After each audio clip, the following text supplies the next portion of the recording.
2, 1.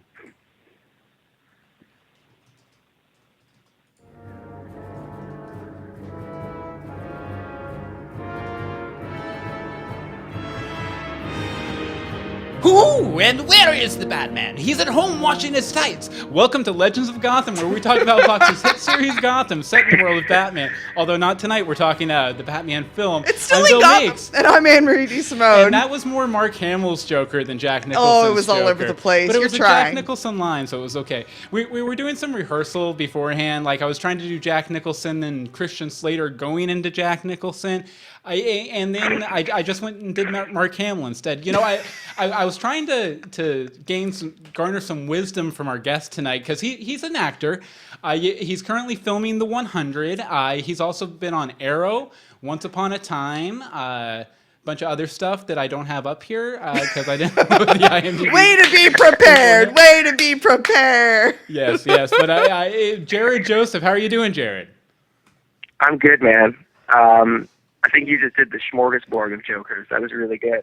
Yeah, I think it kind of bled from one to the other a little bit. So. Yeah. I'm good. Thanks for having me on, guys. Thank you for joining us. Great to have you on. We met Jarod, or online met Jarod through our Greetings from Storybrooke Once Upon a Time podcast, because he played Billy the Mechanic / Gus Gus over there. Gus Gus! Sorry, you probably hate it. But basically we had a long-running joke, pour one out for Gus Gus, because your character had a horrible death on that show. Absolutely horrible. It got ripped in half, I believe. Yeah. That's right. Yeah. Well, we got so into it. We were like, yes, we're going to root for that guy. And the next episode, he was ripped in half. We were like, there went that plan. Yes. There went that plan. So. Yeah, but well, it's just as much a surprise to me. You were like, oh, I went in to shoot, and then I turned on the episode. Oh, I'm dead. Oh. More or less, but I was happy to be there. Oh, no. Nice. And I just Well, realized... you get the episodes like 1 week before you go and kind of thing. You know, Right. I never knew when I was going to be back on the show, so Nice. it was cool. Yeah, but since we'd become so friendly over there, through greetings and everything, you reached out to me a couple months ago and you were like, hey, you guys do a show about Gotham. I love Batman. I should come on sometime and talk Batman with you guys. And so we finally worked it out, and tonight we're going to be discussing Batman '89, Tim Burton's Batman, the classic starring Michael Keaton, Jack Nicholson, and the guy who played Joe. I forget what his name was. No one knows what his name was. But we figured... we always start these with a riddling, rhyming episode summary, and tonight's no different, even though we're not actually talking Gotham. And the Riddler's not in this one. Not even in it. Not even thought of. But Amory, you want to go ahead and take it away, and then we'll get started in our discussion? Okay.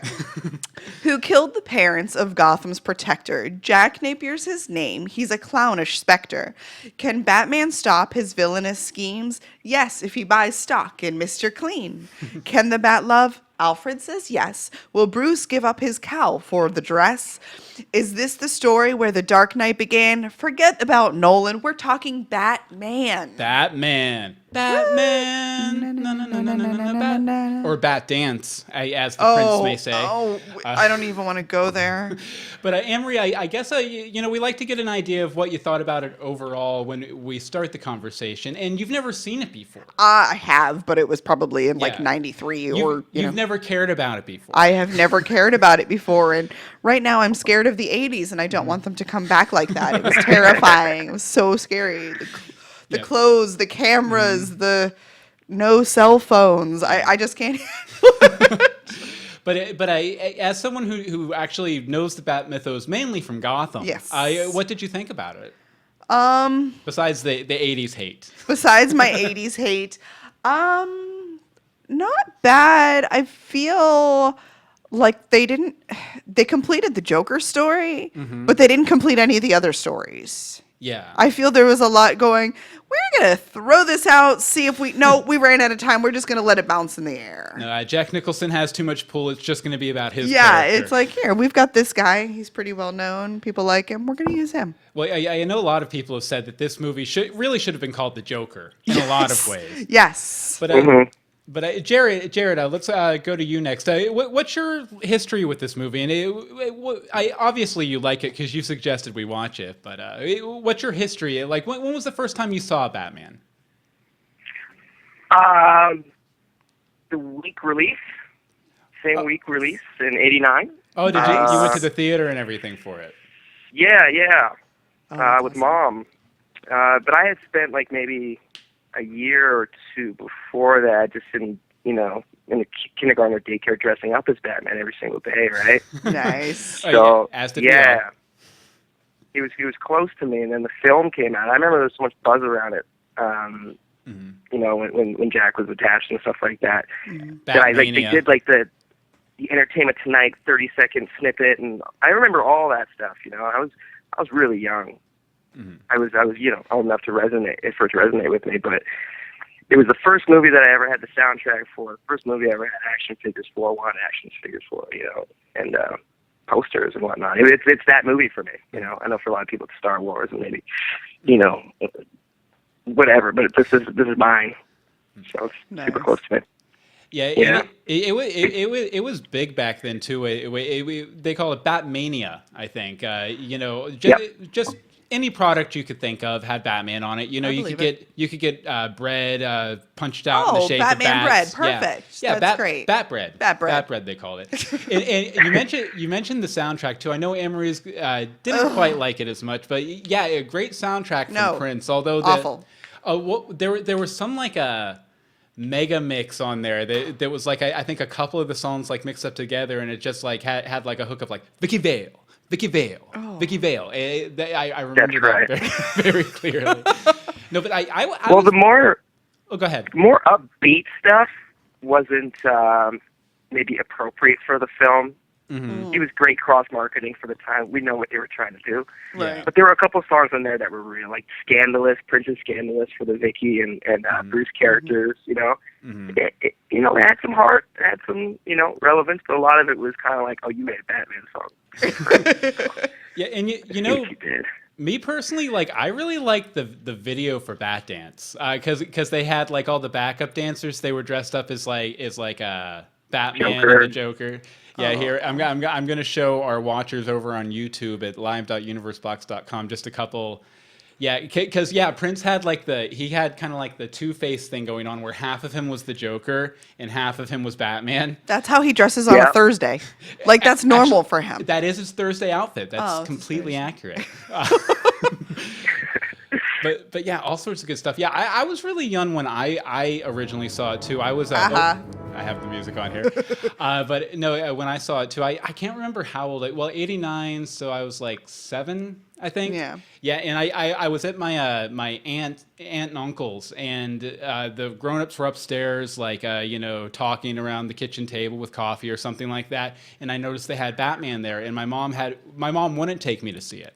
So I snuck the VHS tape and snuck it in and watched it. And I believe they came in right there and caught me watching it right there at that last scene where we were talking before the show, Anne-Marie, where Vicky does the trick so Batman can punch the Joker. She kind of goes down.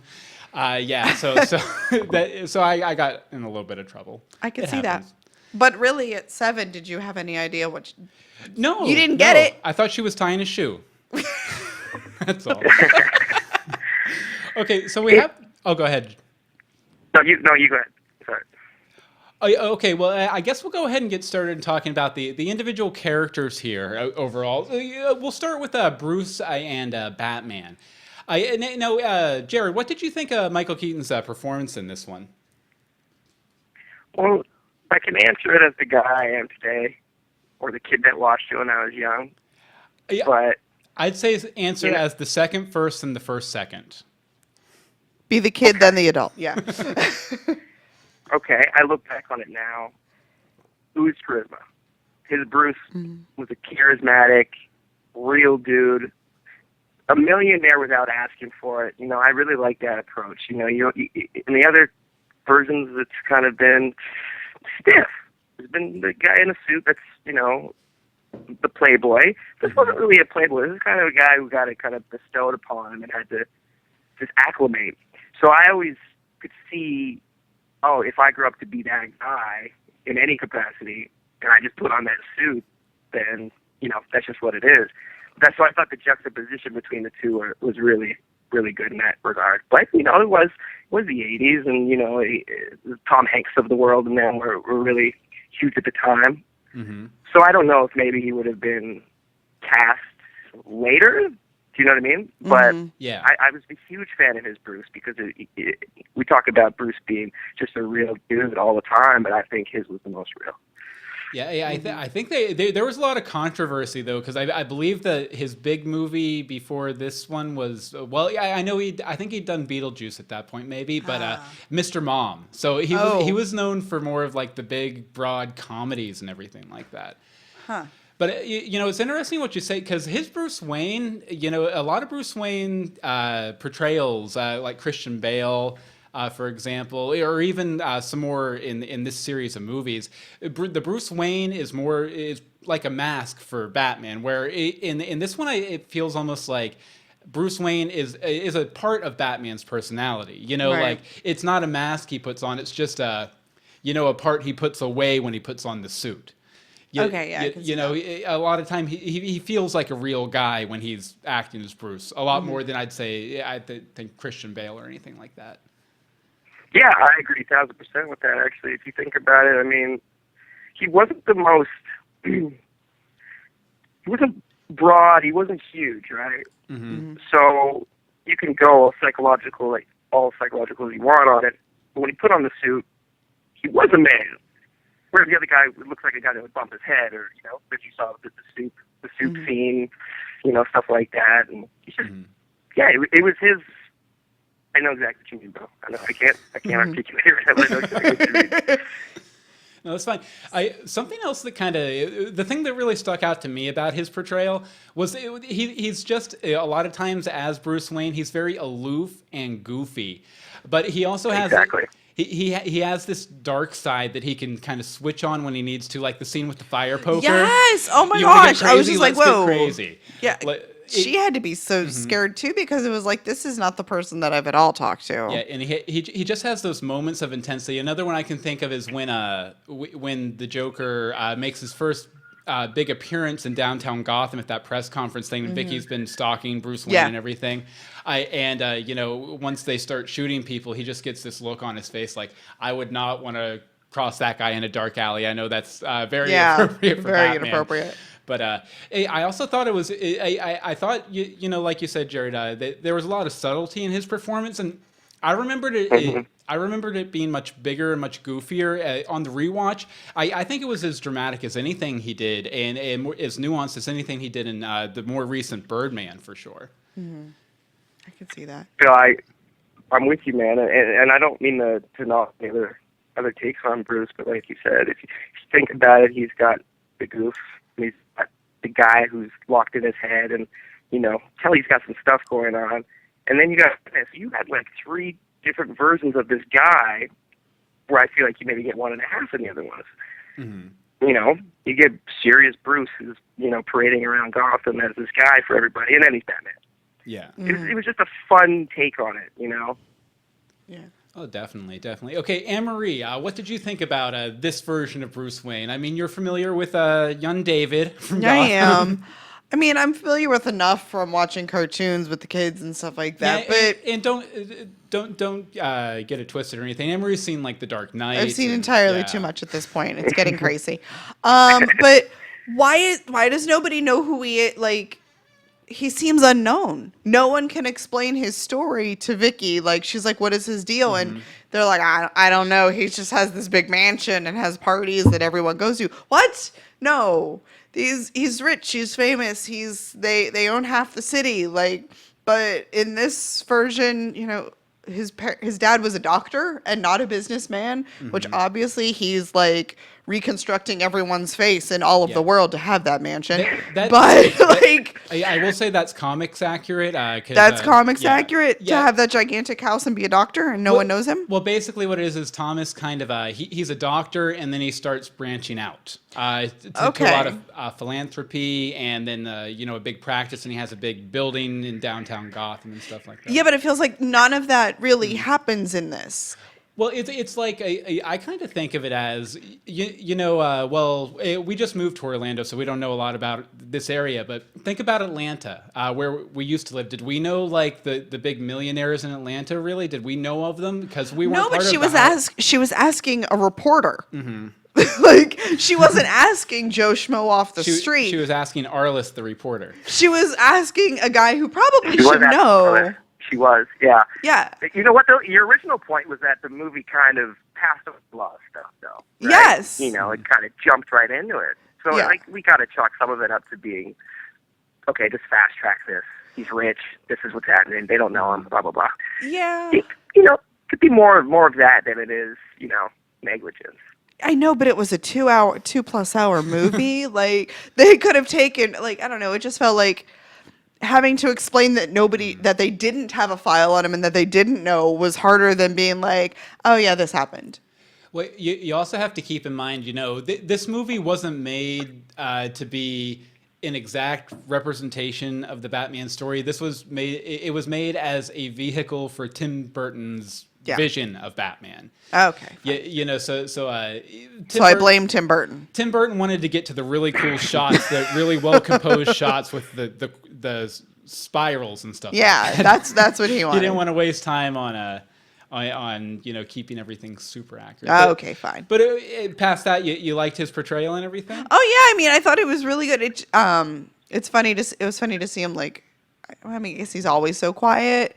But then, like, definitely the goofy stuff and pretending, I don't know who Bruce Wayne is. I don't, stuff like that. But, he's good, I loved it. People talk about other portrayals and say that, they knocked the Bruce thing out of the park, but I found them all to be kind of snoozers, I'm looking forward to the Batflick.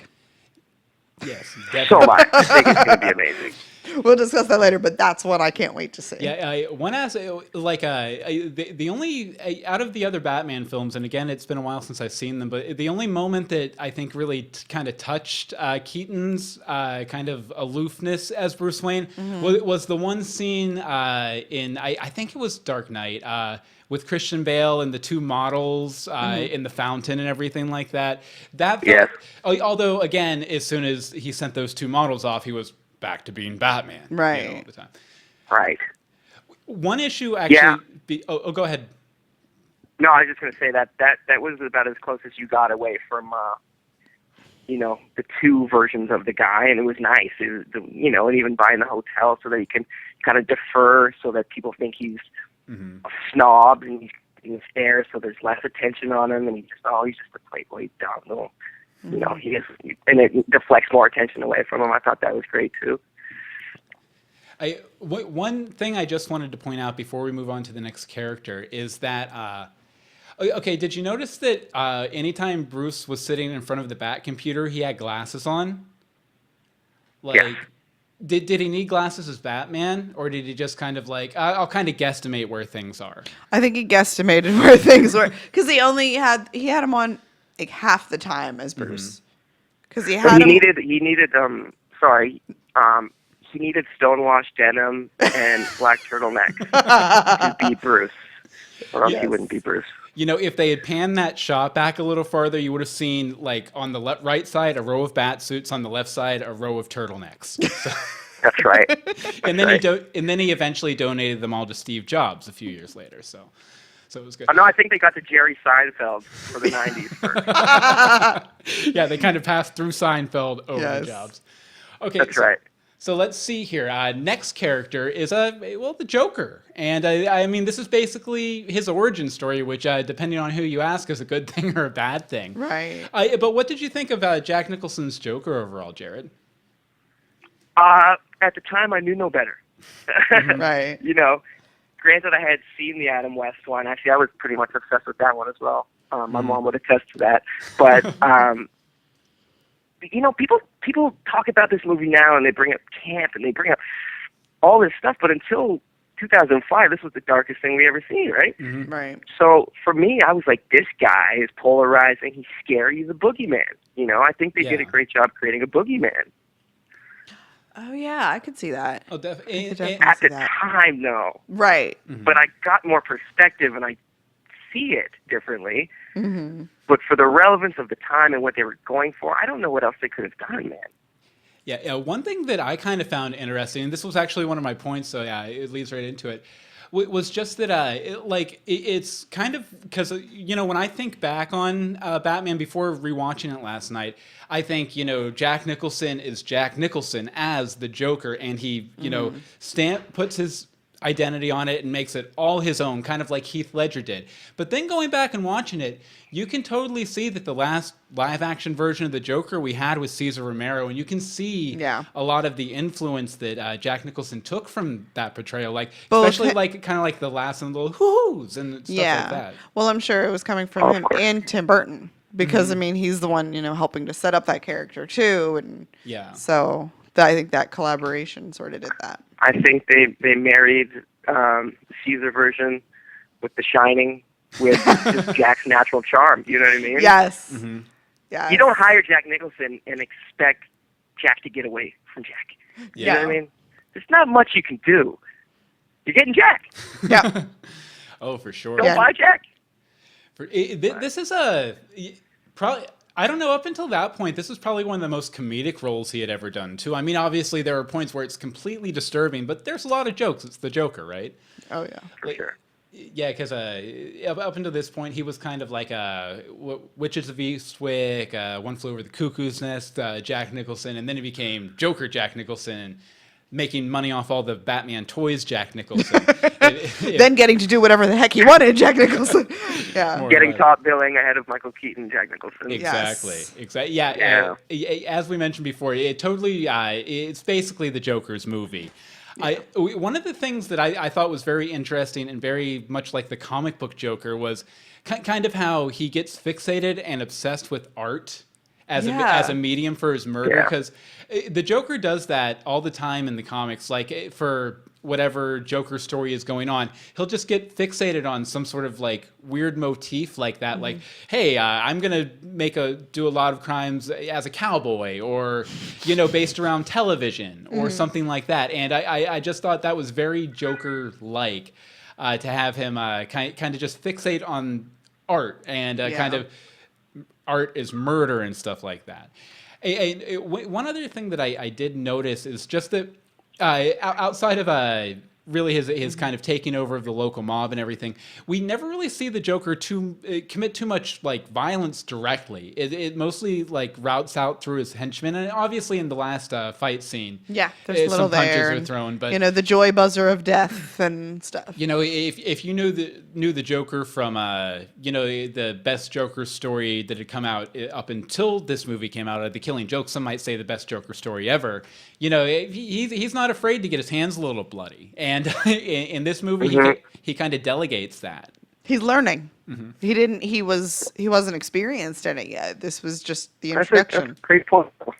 That's a great point. If you think about it, I guess it's kind of like he's kind of a cult leader. He gets Bob the Goon wearing purple. Mm-hmm. Yes. Gets everyone wearing purple, rallying behind him. They're painting with him. They all had their Joker coats on. That's right. Yes. Mm-hmm. Yeah. You got others to do the dirty work. It's a great point. Mm-hmm. Definitely. Okay, so Anne-Marie, look at this Joker. What do you think of Jack? This Joker. I loved it. I loved everything about his creation, his origin. Like, it was fun getting to see him go from basically just being a mobster, which not great as a mobster, to turning into the Joker. Like, I liked you see the progression with the gun backfiring and then him falling into the vat of goo and the back alley plastic surgery. And he's just like, whatever, this is who I am now. I'm going to skip out and be the Joker. I'm like, okay. He just got crazier and crazier. And then it's like Mardi Gras and he's throwing millions of dollars in the air. And yeah. I did enjoy how the guy who kind of set him up and made him become the Joker was Curly from City Slickers. I didn't even catch that. Yeah, anytime I saw him, I was in all my notes for tonight's episode. Anytime I referenced him, I forget what the character's name was. I just wrote Curly because that was his name in City Slickers. I see it now. Oh, okay. Okay, yeah. The only reason I remember that is because the subtitle for the second one was The Legend of Curly's Gold, I believe. Okay, wait a second. Sorry, I digress. I'll save all that for our City Slickers podcast. Please, no City Slickers podcast. Please. Okay, so Jared, what did you think about that the face-off between Joker and Batman overall? And we can go ahead and get into a little bit about the revelation with the Joker's involvement in Batman's origin too, if you want. Are you talking about the climactic showdown? Yes. We can do that. I mean, that's really until then, it's really kind of all in the Joker's head. Pretty much. Yeah, it's been a chase. I was scared to go into this because I watch this movie once a month at least now, and Nice. it's the one qualm I have. I'll be watching the whole movie, just enamored by it, and when it comes time for the parade, I start to go cook. I'll clip the nails. I'll do other stuff because I think that scene goes on for way too long. Mm-hmm. Oh yeah, I think there were probably about 50 shots of Jack Nicholson just like throwing money. Yes. Over and over and over again. Yes, it was so they could play more Prince music. That's why. That's where Bruce is coming down from the air for a good 7 minutes. Yeah. But no, you know what? It was. What's really cool is that the cathedral. Mm-hmm. And the way that and along with all of Gotham and Tim Burton's world kind of set the tone for the future films, as dark as the movie was, it wasn't, in my opinion, dark enough that when I watched it as a child, I was tormented for years. Mm-hmm. But it was such a cool tone, and how they went up from each floor to floor, and just till he gets to Jack. I thought it was really well done. A little long, but really well done. Yeah, You? I really like the final showdown. Like my main qualm with the whole last act really is the big revelation that the Joker was the guy who shot Bruce's parents. Just because for one, it never comes up out through the entire movie. It feels almost like a last minute studio note to make everything make sense. But it doesn't really even make sense because I don't think do they ever explicitly say that the reason Bruce becomes Batman is because his parents were killed? No. No, but they, I don't. How many times did they reference the newspaper clippings? I know that he looks at it and he gets sweaty. Do you know what I mean? Mm-hmm. Yeah. He gets amped up. So I think it's the driving force, but I don't think they ever said this is what drove him to do it. Yeah, it just felt like they put that in there just to give some closure to something. Yeah. And to have the Joker's death mean something in the movie. Yeah. But at the same time, like I said, it just feels a little tacked on, and actually it caused me to have to combat a lot of misinformation for years because people were like, no, in the comic books, Joker kills Batman's parents, and I'm like, no, it was a guy named Joe Chill. Yeah. And, Right. but that's just a super Right. geeky complaint, Well, it's kind of interesting how the movie lays it out. Is this guy in a bat suit starts coming out of nowhere and doing all this stuff, and then 2 weeks later, this guy with clown makeup's coming out of nowhere. That there had to be some kind of parallel, and I think what it did for us is they're both nuts in their own way, and they met a kid, but. Right. It did seem a little fast-tracked, but at the same time, can we just talk about the guy who played the young Jack Nicholson in that flashback scene and how accurate that was? Oh, yeah. Yeah, picture perfect. If that was in a modern film, I would have been like, oh, they CGI'd young Jack Nicholson or something like that. They nailed it. Oh yeah, actually, I believe I've seen a image on the internet somewhere of that actor next to Jack Nicholson from the original Little Shop of Horrors, which was his first film, and about the same age, and total Dead on. Very cool. Total dead on likeness. Okay, Anne-Marie, what did you think about the Batman Joker finale? He outs himself to the Joker. He straight up says, "You killed my parents," and stuff like that. I'm like, I don't think he knew who you were yet. But now he does. Now he knows who you are, which I know he throws him off the thing and he dies, but what if he hadn't? He now knows your secret identity. That's against all rules for superheroes is you never let them know your secret identity because then they come after everybody in your life. That's a pretty common in all of the. Whatever. Well, these original 4 Batman movies, like every movie, at least 1 or 2 people finds out that Bruce Wayne is Batman, and it's usually one of the villains and then one of the people that Bruce is dating. Good. We took care of that. Yeah, obviously, Vicky finds out in this film. Good. Check mark. Check mark. But yeah, that's a great point though, because Joker's death. I don't mean to spoil it if you're 30 years old and haven't seen this movie yet, but death was unintentional, right? So what was he going to do if he just arrested the guy? Exactly. Jack's telling everybody. Yeah, that's a great point, actually. Exactly. He straight up gave it all up, the whole thing. I'm like, why are you even wearing a mask? And as an audience member, as an audience member last night, not necessarily when I was a kid, but as soon as you realize that that's happened, you're like, oh, okay, he's dead.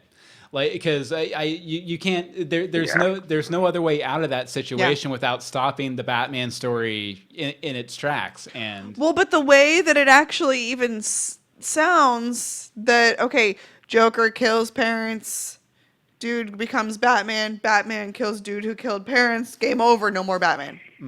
What else? I mean, why else why are we going to keep going? You got the guy. Yeah. How is there a sequel?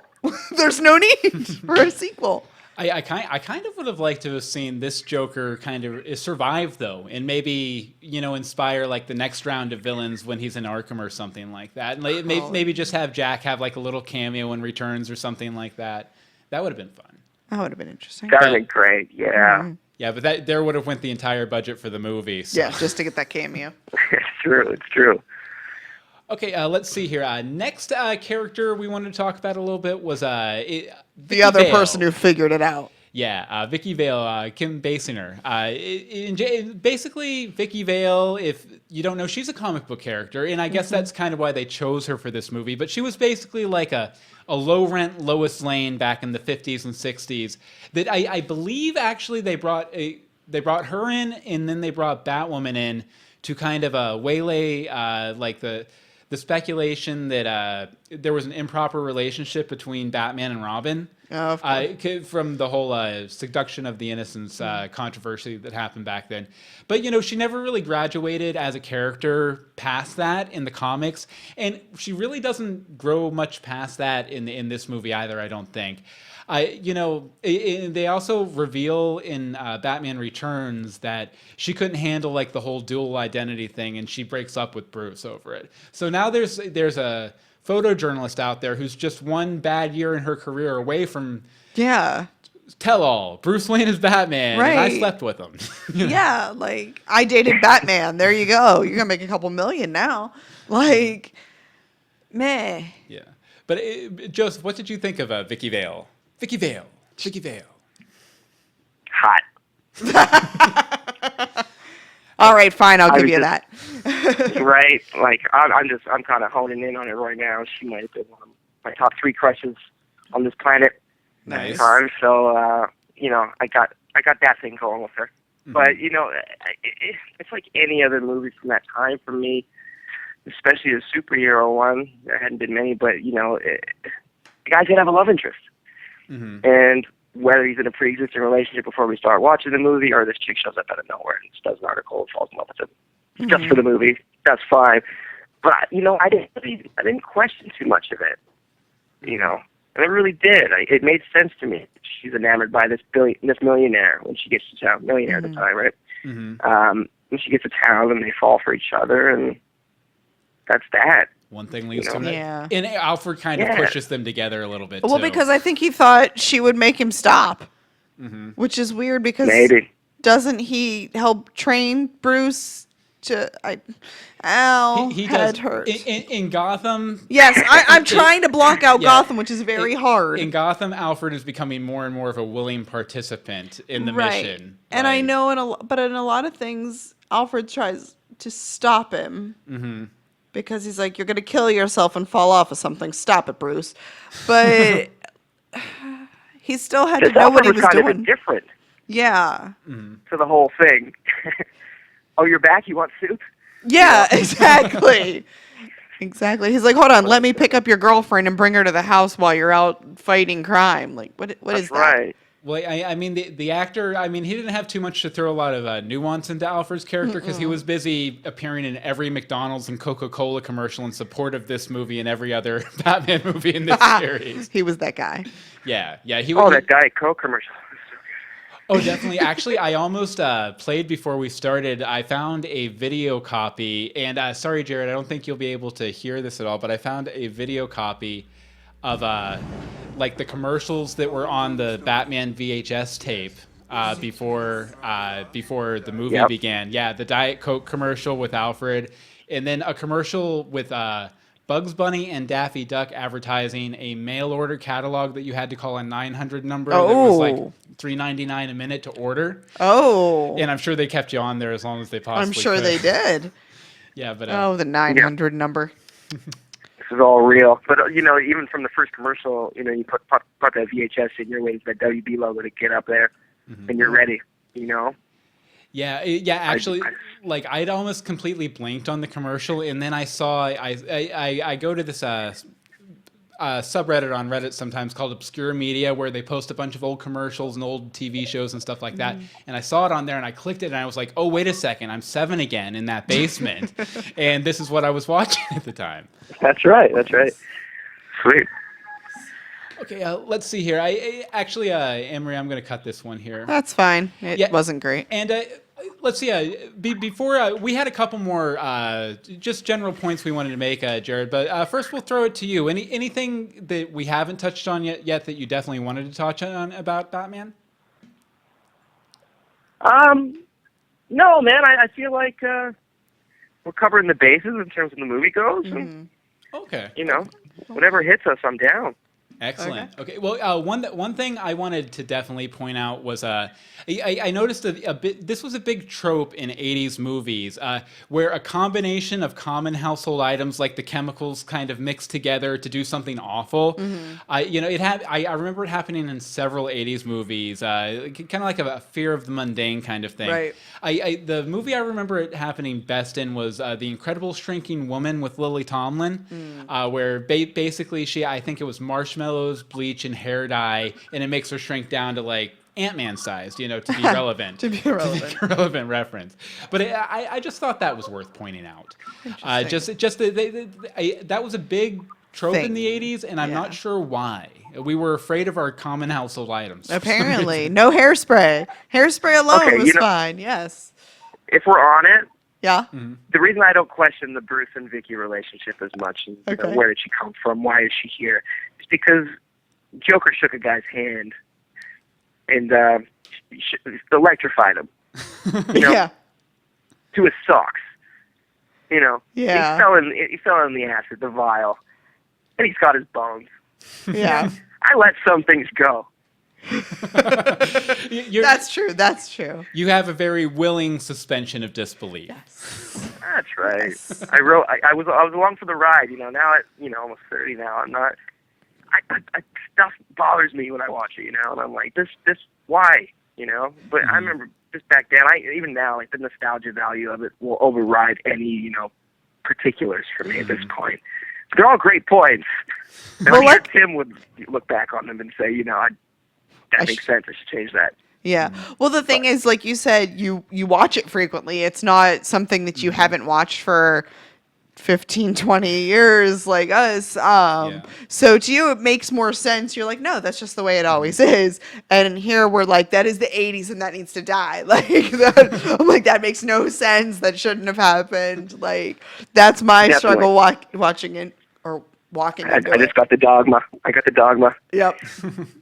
Yeah, I will say, interesting point, though, you say about how Tim Burton might look back on it and be like, oh, I changed this or I changed that. He talks a bit about it in the Superman Lives documentary that just came out. That's about his failed Superman movie.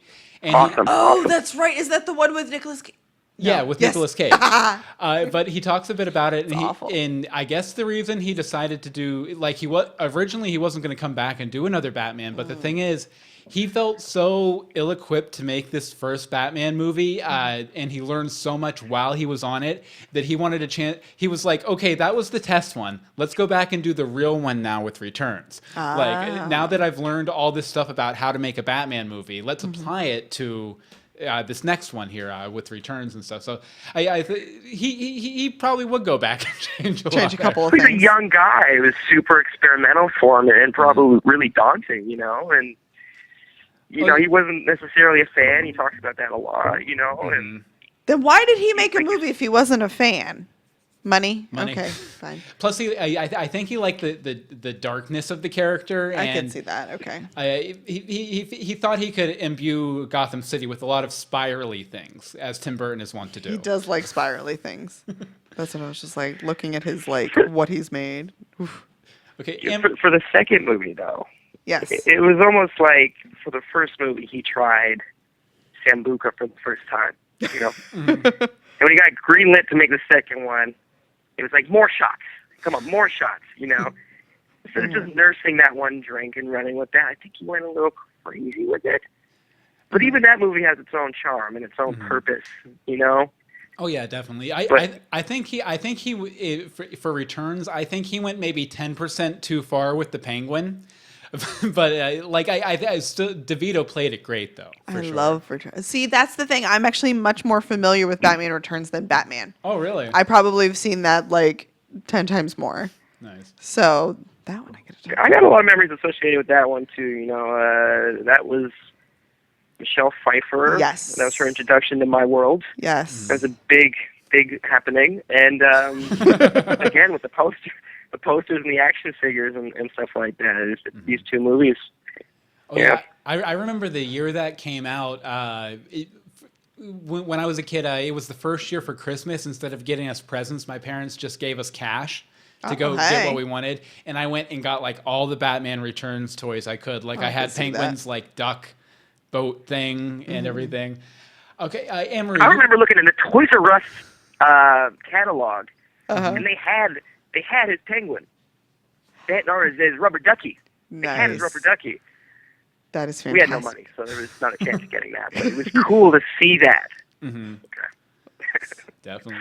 Okay, Anne-Marie, you wanted to talk a little bit. You didn't like the Prince music very much. I hate Prince. I'm sorry. I'm sorry. World. I don't like Prince. It doesn't work for me. But as if the movie wasn't so completely dated, the Prince music was killing me. It just would come in like a wave. There'd be the middle of this like dark and dreary scene, and then all of a sudden, Prince music and neon paint is everywhere. Yes. And dancing and throwing things, and a man with a gigantic boombox following the Joker around. Well, it was the 80s. Everyone had a guy with a gigantic boombox. I am aware following of them that. around. And like I said, it's completely dated, and it just like emphasized that fact for me. And I'm like, please stop. I was 5, and I had a friend with a gigantic boombox. I think I was the friend with the boombox. This was era appropriate, Anne-Marie. Oh, I know it was era appropriate. I'm aware. I had like the white and pink girls version with the cassette tape and taping everything off the TV. That's what the person would carry when they would be following the guy with the big boombox. Right. They'd be carrying the the little supplemental one. music. Yeah. Right. There you go. Yeah, I just couldn't handle it. It just felt really forced. I'm with you. Because I would say this. I think they made scenes around the song. Exactly. I think it was forced to sell the soundtrack, which worked though because you said you were obsessed with the soundtrack. Oh, I don't know if you've heard Scandalous. Scandalous might change your mind. Give Scandalous a shot. I was kind of curious in the art gallery scene and the scene on the float if Jack Nicholson was actually listening to the Prince music or they just like had some random track. Because I can't imagine, even though he had a really good deal on that movie, I can't imagine him being like, okay, I'll dance around to this modern pop star at that point in his career, Like, but at the same time, it's a big silly character too. So I mean, I'm sure he expected having to be at least a pretty goofy. It was the Joker. He wasn't the serious. He The was the jokester. Joker. The There jokester. you go. Okay, All right, go ahead. just Let's one, finish it. one little thing to wrap up here. I did notice a couple of interesting parallels with the Joker's second big screen outing, and we'll get to the third one here in a couple minutes. But with The Dark Knight, there were a few scenes that were kind of very similar, very reminiscent in The Dark Knight of this movie. First of all, Jared, you mentioned this first one when the Joker, when he comes in to take over the underworld, he goes to a room full of henchmen, more or less, and he kind of introduces himself by playing a trick on one of them that kills them. You know, in The Dark Knight, it's the pencil trick. And in this one, it's the joy buzzer. And then the Joker's first scheme involves him killing people remotely with chemicals, because in this one he's doing the whole thing with the household chemicals. And then in Dark Knight, he killed. I think it's like 3 politicians or something. He poisons them, where the poison takes 24 hours to take effect. And he's like, all these people will die at this time, and then they all do, and they're like, oh, they got poisoned or whatever. Yeah. And then lastly, it's actually again another scene you mentioned, Jared. When the Joker's facing down one of Batman's vehicles while standing in the middle of the street. In the Dark Knight, it was the Batmobile, and in this one, it was the Batwing. Yeah. So just a few little parallels there. Bill, you're leaving one big one out. Okay. Joker's last season, Dark Knight, is him hanging off that building. That's true. Very true. Very true. Only he doesn't fall because he's tied there, right? I believe he's hanging there by a rope. Yeah, very good point. Very good point. He's full on lost his mind at that point. Him and Bats are staring at each other. The whole deal.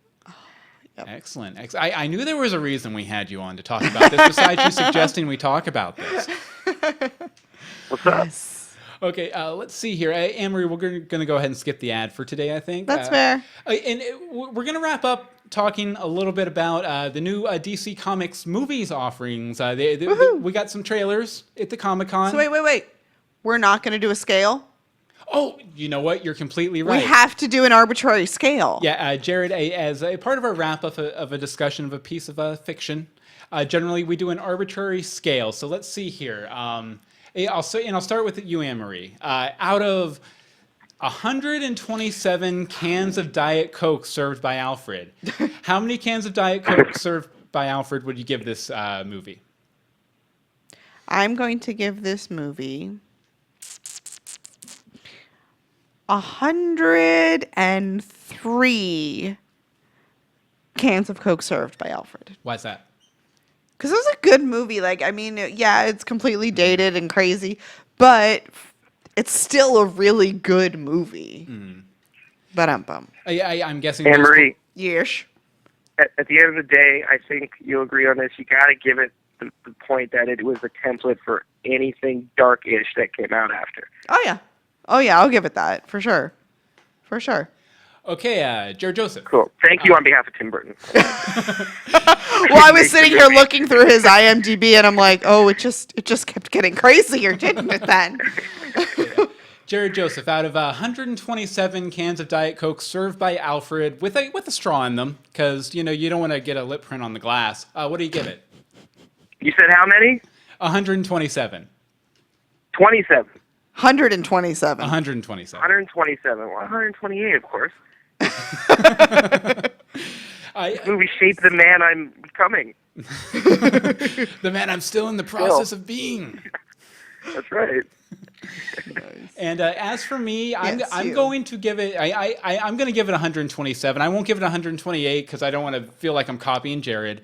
I'll go ahead and translate that out to cans of regular Coke, which would be 194. So I think we can all agree That's that fair. we That's enjoyed fair. the movie. It was for a good sure. movie, for sure. Okay, DC comic book film. Okay, now we can Comicon get trailers. to that. Woohoo! Jared, you know what? I'll let you pick. Do you want to talk Batman v Superman or Suicide Squad first? Well, let's start with the Batman Superman. Batman So Superman. there. Okay, well, I think to get some context before we actually get into the trailer, did you see Man of Steel? Did you like Man of Steel? What were your thoughts on Man of Steel? I was a Man of Steel fan. Excellent. I was. Excellent. You're friendly then. You're not one of those guys who hated the movie. Oh, listen, I got the qualms. You know, I saw the same movie that everybody that had a problem with it saw. You know, but there was enough in it for me to enjoy it more than to be cynical about it. Yeah. You know, I like what they did. Excellent. Glad to hear that. Okay, so what did you think of this big Batman v Superman trailer that came out at Comicon? This like groundbreaking, revelatory trailer. So I saw that when that thing dropped. I think I spent the whole day watching it. Other trailers came out later that day, but I was enamored by it. I watched it on the phone, iPad, and then back on my TV, and just to see what I missed. You know what I mean? I kept, I didn't see the Robin suit in the first time, and I want to see Bruce bulging out of that dress shirt again when he's running. It's like I watched it for different reasons each time, and I'm blown away by it, man. It's kind of the thing I have an issue with is I haven't seen the Gotham world yet, but at least the Metropolis world, it's got that video game fogginess to it, which I'm not crazy about. But anything that was Bruce in his house or anything like that, it just looks beautiful. It looks like a beautiful film. Definitely a very interesting look at Wayne Manor there too. Looks like it's been completely burned out, abandoned, and everything. Totally. Yeah, we were kind of in the same boat. We were out at Daytona Beach and kind of just like checking the phone, like, is the trailer out yet? Is the trailer out yet? Is the trailer out yet? Yes. Then we get back and I'm trying to find like a cell cam version of it, and then Warner Brothers just goes ahead and releases it like right after the panel. We appreciate that. And yeah, we proceeded to watch it about a zillion times. Too, for sure. What do you think about the whole fact that it seems like we're dealing with a Batman who's not at the end of his career, but he has been retired for a while and is kind of like maybe what we would know from the comics, like a mid-level career Batman sort of thing. I've been hugging Michael Keaton this whole phone call, but I gotta say that it's gonna be cool to see a Batman or a Bruce that's ripped right out of the cartoon or the comic. You know what I mean? I love how Big Ben got. I love the gray in the hair. I love it. I can already see the reluctancy to get back into it, Yes. I think that's so much cooler than any kind of origin story, again, or something like that. Catch this guy he doesn't want to do it, He's tired. He's old. He's tired, retired. Man. Yeah. Yeah, and I think it looks promising, man. It really does. You? Yeah, well, for one, you mentioned, Bruce Wayne straight out of the comics.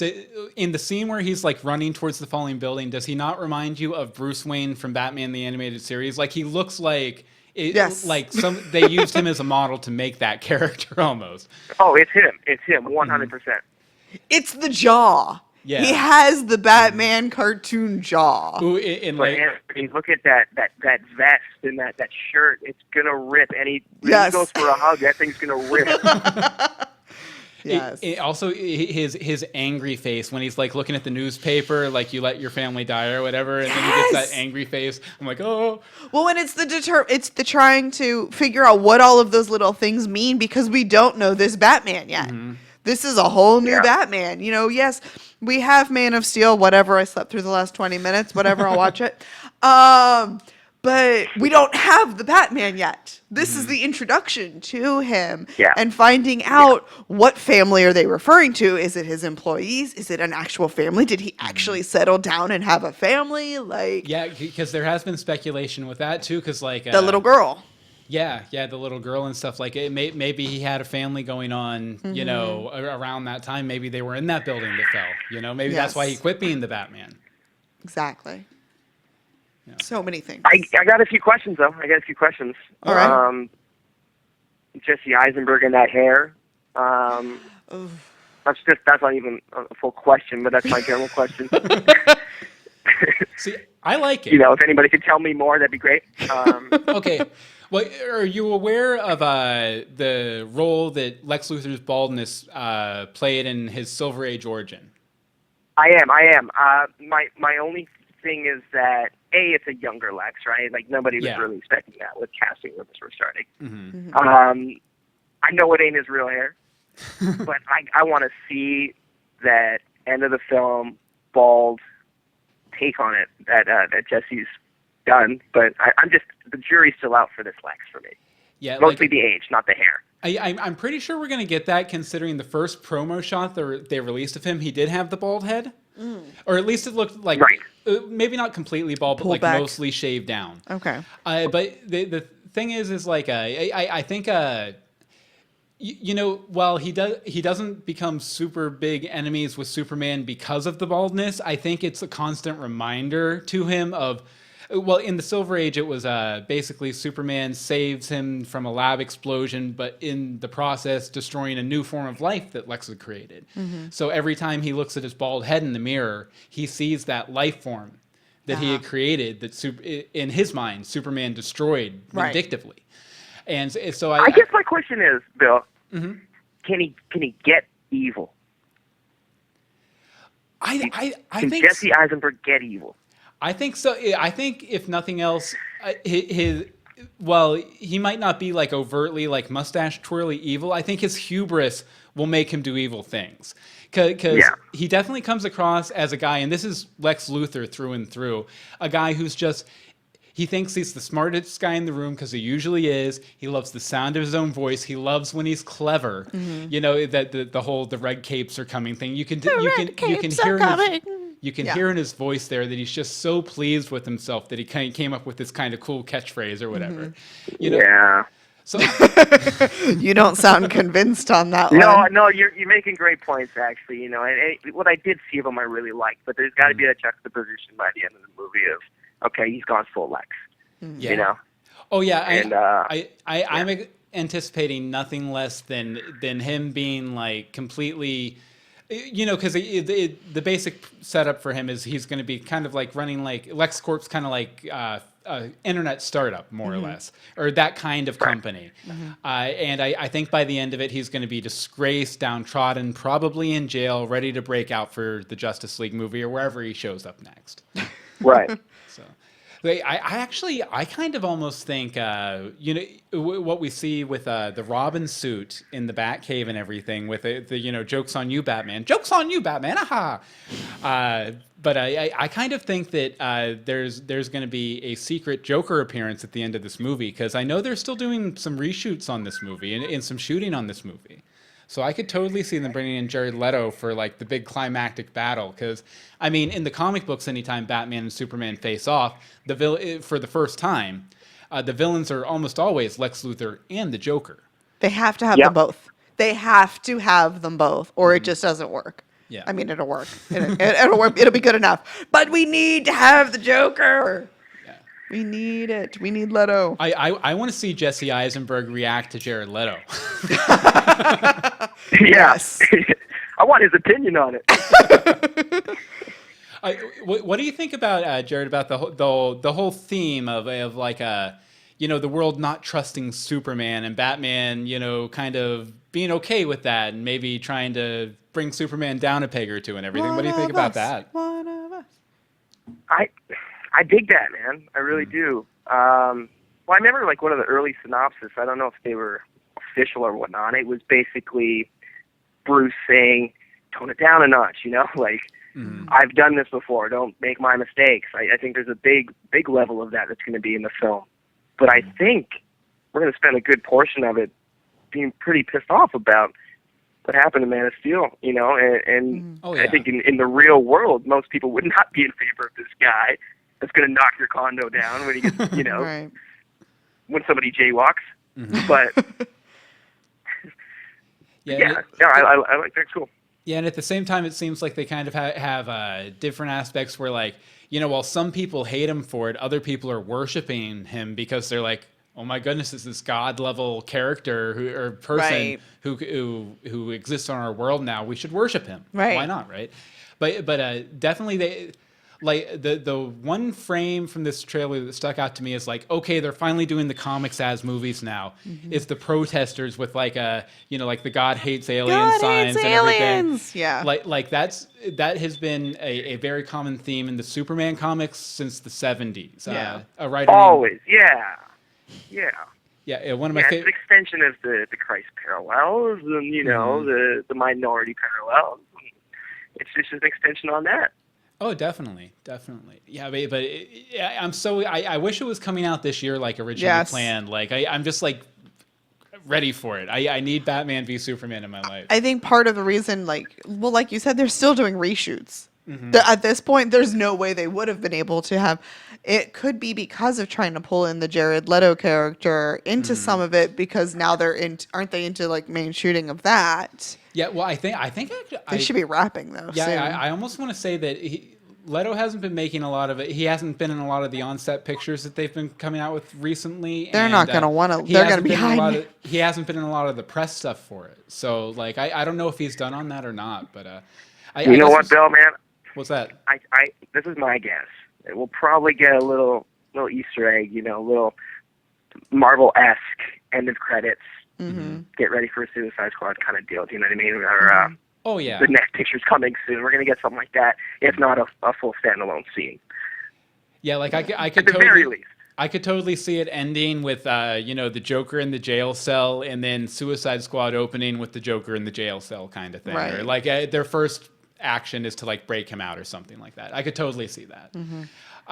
So I guess we should go ahead and transition to talking about the second offering. DC Comics has released a trailer for Suicide Squad.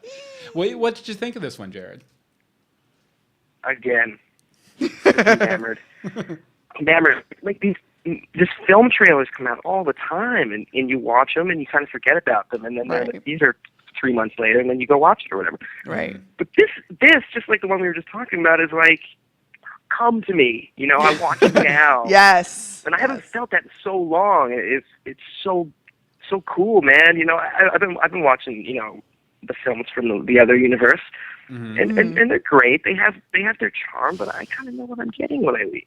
What I'm going to get at the end. And yeah, I'm going to get a charming comedy, and then I'm going to go home. Mm-hmm. I don't know what I'm going to get with these movies, and that's what excites me, man.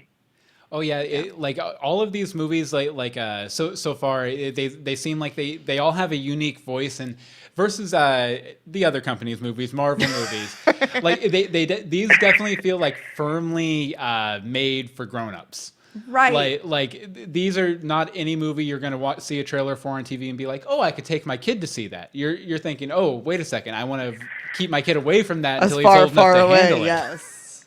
Yeah, and I don't want to get too far off track with this point, but, the Nolan films were great. But at the same time, people talk about them being dark. I don't feel like they were dark. I felt like they were British. I felt like they were Bond films, So in that kind of paper, they live well. But with what I just saw from these trailers, and Suicide Squad especially, is like, this is going to be sickening. Do you know what I mean? There's going to be stuff in here that rubs you the wrong way. And I haven't seen that in one of these films in a long time, man. I'm excited for it. Oh yeah, it'll be nice to get a comic book movie that's kind of disturbing, like I don't know if I should be watching this. I mean, it makes me feel I need a grown up. I need a grown up because Jared Leto's up there doing his best Shining reference. Right. Right.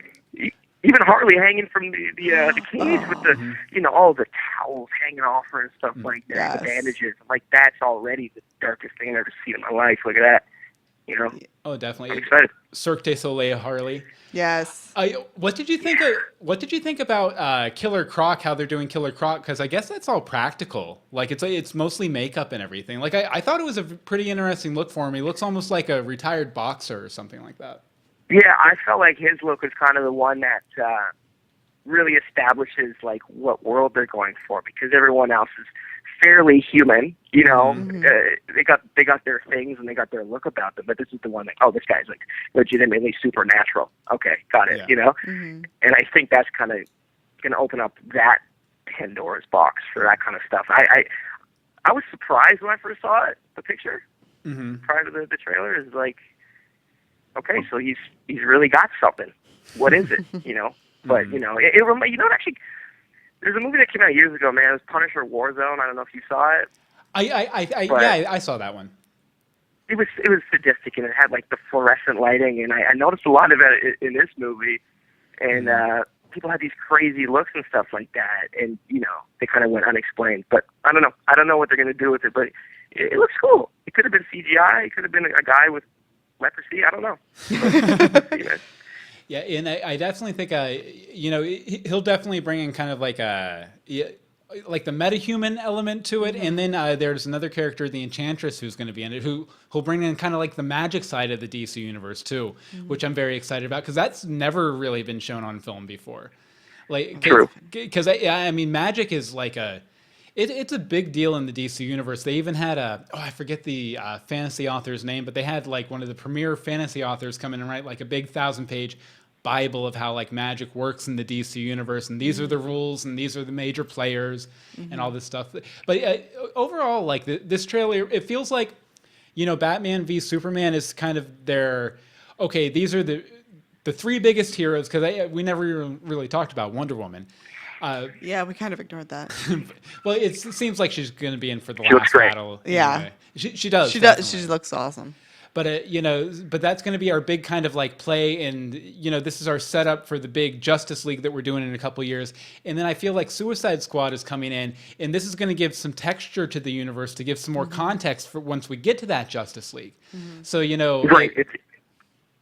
It's kind of like Amanda Waller's first lines, where she says, it alludes to Superman opening it up for these guys. And that's what we're going to kind of get with back to the Killer Croc thing. It's like all that's going to be explained. It's not just this guy from this planet. There's other oddities out there, and I think that's cool. Oh yeah, and that's definitely something they took from the comics too, because the post-crisis comics, because well, there is a bit of a history back there with like Golden Age World War II superheroes, but they've kind of been forgotten about when Superman steps on the stage back in the Man of Steel miniseries back in the 80s.